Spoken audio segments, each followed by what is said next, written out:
Of the polynomial. मैंने pre class में polynomial क्या है, उसका स्टैंडर्ड फॉर्म क्या है, उसका स्टैंडर्ड फॉर्म कैसे लिखते हैं, यदि पावर के डिसेंडिंग ऑर्डर में, मैंने वेरिएबल का पावर जो होता है उसके डिसेंडिंग ऑर्डर में या असेंडिंग ऑर्डर में अगर लिख दिया जाए टर्म्स को, तो वह उसका स्टैंडर्ड फॉर्म होता है। याद रखिए, पॉलिनोमियल को के प्रॉब्लम को सॉल्व करने के पहले स्टैंडर्ड फॉर्म में ही जितने टाइप के पॉलिनोमियल हैं या जितने टाइप के इसके प्रॉब्लम्स जो होंगे उसको सॉल्व करने के पहले फर्स्ट ऑफ ऑल उसको स्टैंडर्ड फॉर्म में लिख कर ही करें। इस बात पर ध्यान दीजिएगा। और 9th के सिलेबस में आपको जो पॉलिनोमियल पढ़ना है, खास करके सेम वेरिएबल का ही पॉलिनोमियल पढ़ना है।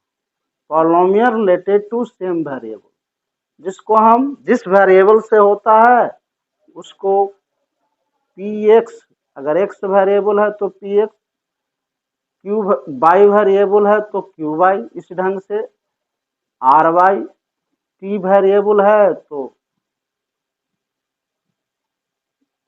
पी टी, ये सब जो है सिंबल से इंडिकेट करते हैं पॉलिनोमियल को। तो जिस वेरिएबल में है उसी नाम से उसको हम कोई सिंबल देते हैं, P T, P M, M variable में रहेगा तो,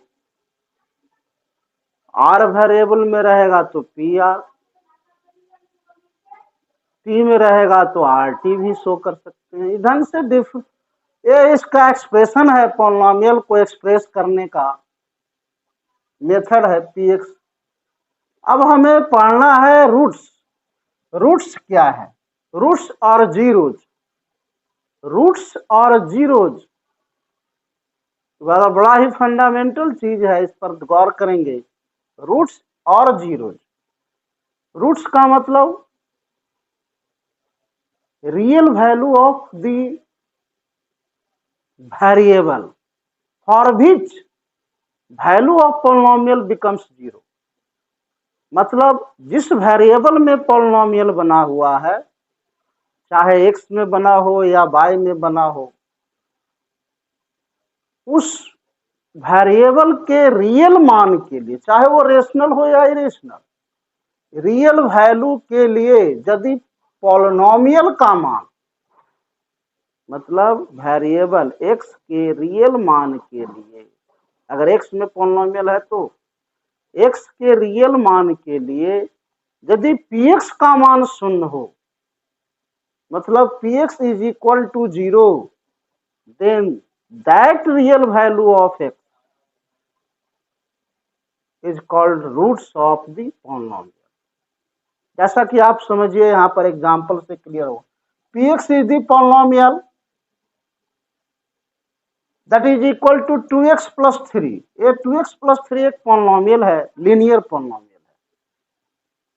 अब इसके x के मान को देखिए, तो x का मान यदि इसमें -3/2 रख दिया जाए, मतलब p -3/2 निकाला जाए, तो रिजल्ट हो गया, x के जगह कितना पुट करेंगे, -3/2, वेरीफाई करने के लिए कि रूट्स है कि नहीं। तो x के जगह हम -3/2 पुट करते हैं, तो ये 2 और 2 क्या हो गया, नेगलेक्ट हो गया मल्टीप्लाई में, और रिजल्ट आ गया -3 प्लस 3।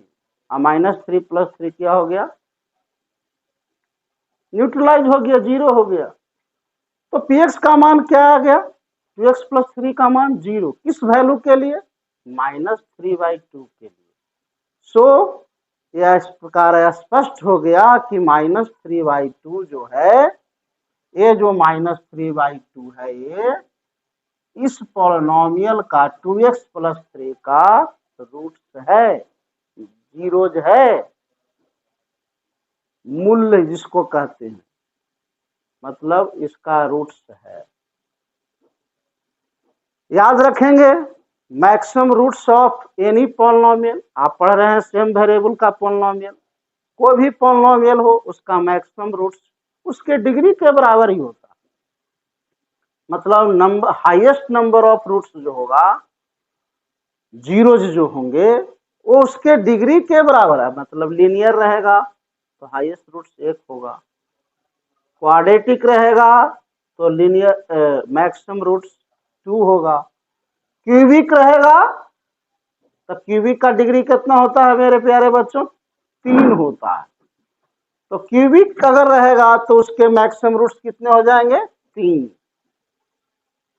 अब प्रश्न है कि मेथड क्या है इसका रूट्स निकालने का, चेक करने का? तो मेथड आपने जान गया कि अगर किसी पॉलिनोमियल का रूट्स आपको क्या करना है? वेरीफाई करना है। तो जो वेरिएबल का मान दिया हुआ है, जैसा कि मैंने अभी एग्जांपल में दिया -3/2, तो उसको हम उसमें पुट करेंगे दिए गए पॉलिनोमियल में। तो अगर हम पुट करते हैं -3/2 तो 2 इंटू -3/2 प्लस 3 नेगलेक्ट होकर के कितना आ गया? -3 plus 3 that is equal to 0। तो इस वैल्यू के लिए यह पॉलिनोमियल का मान 0 हो गया, इसलिए वेरीफाई हो गया कि -3/2 रूट्स है। अगर 0 नहीं होता तो कहते कि रूट्स नहीं। और इस बात को ध्यान में रखेंगे कि मैक्सिमम रूट्स उसके नंबर ऑफ डिग्री के बराबर होता है। जितने डिग्री का होगा polynomial, max number of roots, real roots की संख्या उतना ही होगी, चाहे मैक्सिमम रूट्स की संख्या उतना ही, चाहे वो रूट्स इमेजिनरी हो चाहे रियल हो। ऐसा नहीं कि रूट्स इमेजिनरी नहीं होगा, रूट्स इमेजिनरी भी हो सकता है और रियल भी हो सकता है, लेकिन मैक्स रूट्स की संख्या उसके डिग्री के बराबर है। क्यूबिक का मैक्सिमम रूट्स कितना होगा? 3। लीनियर का कितना होगा? 1। और क्वाड्रेटिक का मैक्सिमम रूट्स कितना होगा? 2, चाहे रियल हो या इमेजिनरी हो। अब प्रश्न है, लेकिन आपको पढ़ना है रियल रूट। अगर रियल रूट निकल गया तो लिख दें कि दैट इज रियल, और रियल रूट बने एक्स का मान है जो रियल आता है, रेशनल और इरेशनल, तो लिख दें कि रियल रूट है। अगर नहीं निकलता है रेशनल और इरेशनल फॉर्म में तो उसको लिख देंगे इमेजिनरी, नॉट डिफाइंड। अब प्रश्न है कि रूट्स को निकालें कैसे? तो रूट्स को निकालने के लिए फर्स्ट ऑफ ऑल दिया गया जो पॉलिनोमियल है, चाहे वो px में हो, qx में, y में हो या x में हो, उस पॉलिनोमियल को 0 के बराबर इक्वेट करते हैं, और 0 के बराबर इक्वेट करने के बाद उसको फैक्टराइज करते हैं। अगर लीनियर है तो ठीक है, डायरेक्ट 0 को बराबर इक्वेट करेंगे तो एक लीनियर इक्वेशन बन जाएगा, और उस लीनियर इक्वेशन को सोल्व करेंगे, वेरिएबल को एक तरफ और कांस्टेंट को एक तरफ एलिमिनेट कर करके, और एक्स का एक्स में रहेगा तो एक्स का और वाई में रहेगा तो वाई का मान निकाल लेंगे तो वह रूट्स हो जाएगा।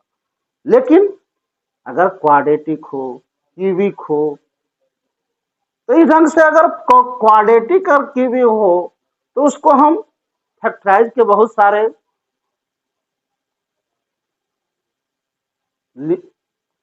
सिस्टम है, रूल है, उस फैक्टराइज के रूल के नियमानुसार उसको लीनियर फैक्टर में हम फैक्टराइज करेंगे। इस प्रकार से ब्रेक करेंगे, मिडिल टर्म ब्रेक है, आइडेंटिटी है, अलजेब्रिक आइडेंटिटी है, कंप्लीटिंग स्क्वायर मेथड है। तो इस ढंग से बहुत सारे जो है फैक्टराइजिंग रूल है, उसके आधार पर आप जो है दिए गए पॉलिनोमियल को बराबर 0 करके इक्वेशन बना लेंगे, और बराबर 0 करके इक्वेशन बनाने के बाद उसको उसके px वैल्यू को